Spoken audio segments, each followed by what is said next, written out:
Salam sejahtera bagimu Amang Inang, dimanapun engkau berada. Sebelum kita mendengarkan firman kehidupan, kita berdoa. Terima kasih Tuhan untuk hari ini, hari yang baik kami mendengar firman Tuhan. Biarlah Roh Kudus-Mu menolong kami untuk melakukannya. Amin. Firman kehidupan bagi kita tertulis dalam 2 Timotius pasal 2 ayat 3. Ikutlah menderita sebagai seorang prajurit yang baik dari Kristus Yesus. Demikian firman Tuhan.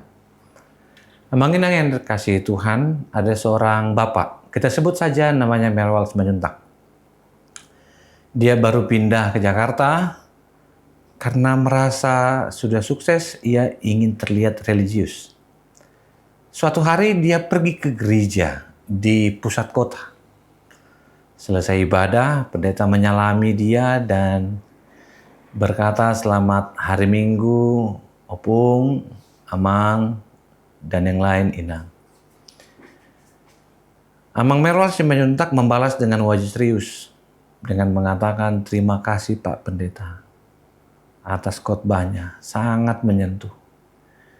Saya sangat suka sampai saya menangis mengingat penderitaan saya sendiri."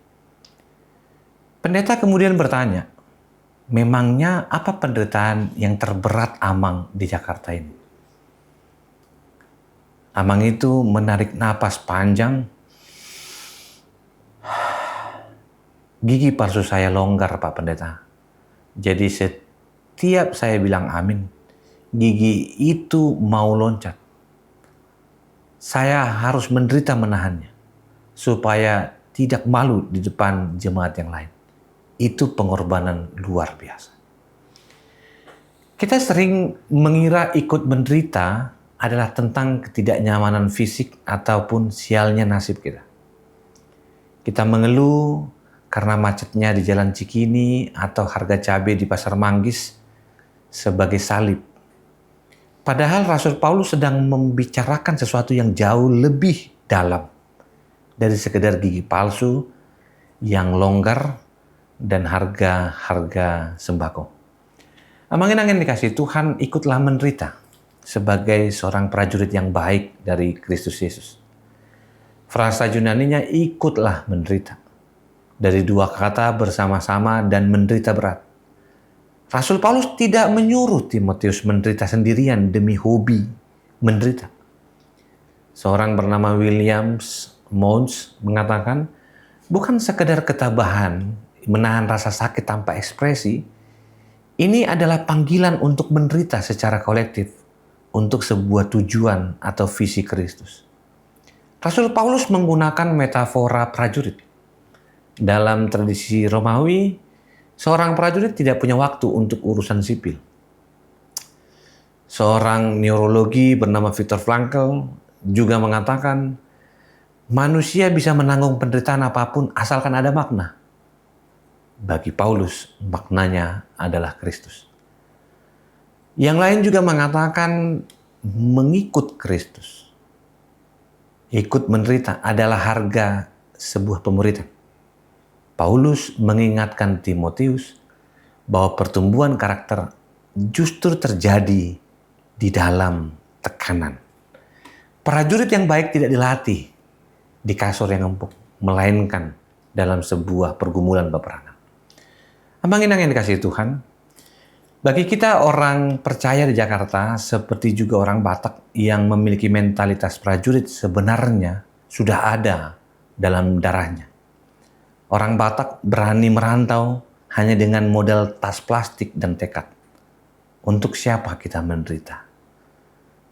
Ketika saya membaca firman Tuhan ini, sebagai pendeta, saya membacanya dengan cara yang lain.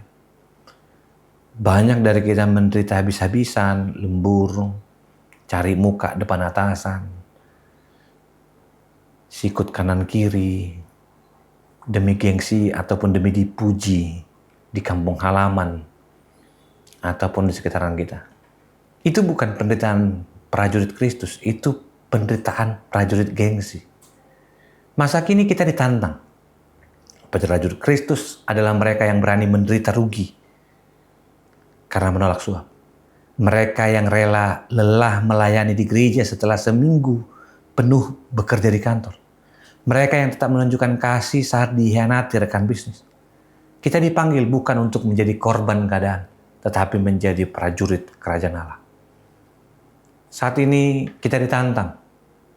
Menjadi Kristen bukan berarti hidup tanpa masalah. Menjadi Kristen berarti memiliki komandan yang layak dibela, meski harus bersusah payah. Ingat cerita Mang Philip di atas tadi? Beberapa bulan kemudian, Amang Merwal Simanjuntak jatuh sakit.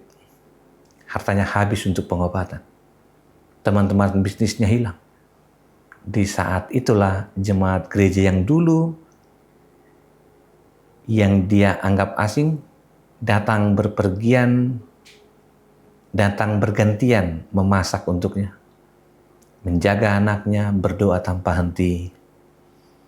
Suatu hari pendeta datang menjenguk dan bertanya, "Amang Merwal, bagaimana gigi palsunya? Masih membuat menderita?"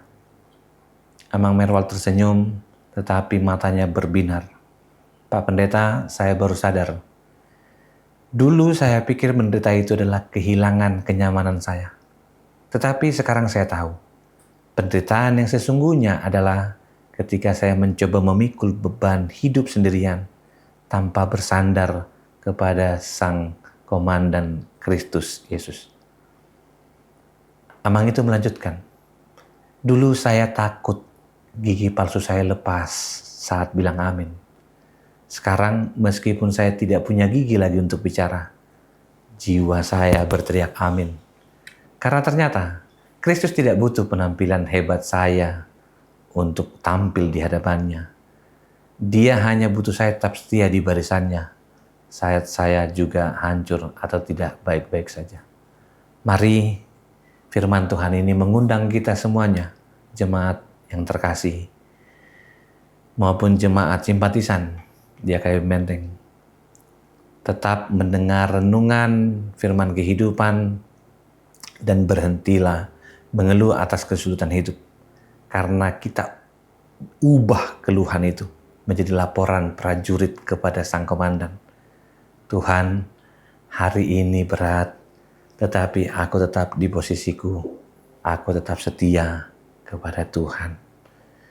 Ingatlah, sebagai prajurit yang berdaya tahan, tetaplah ramah saat disenggol dalam keramaian kereta api, tetap jujur saat bos menyuruh main belakang demi tender, tetap mau melayani di gereja meskipun pulang kantor sudah lelah.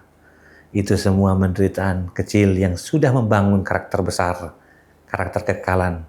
Sebab penderitaan kita hari ini tidak sebanding dengan kemuliaan yang akan kita terima kelak. Sampai kita menutup mata dan kita disambut pada akhirnya oleh Sang Komandan Agung Yesus Kristus, seperti orang yang sedang melepaskan helm dan mengusap air mata serta berkata, "Istirahatlah prajuritku, tugasmu selesai dengan sangat baik." Tuhan memberkati kita. Amin, kita berdoa. Terima kasih Tuhan untuk firman-Mu yang mengingatkan dan mengajarkan kami arti sebuah ketekunan, kesiapan, dan biarlah kami boleh bertumbuh menjadi prajurit yang Tuhan inginkan. Kami boleh setia dalam hal kecil, dan kami dimulai dengan sebuah pengakuan kami adalah milik Tuhan. Kasih anugerah Kristus Yesus, kasih setia Allah Bapa, dan persekutuan Roh Kudus menyertai-Mu senantiasa. Amin.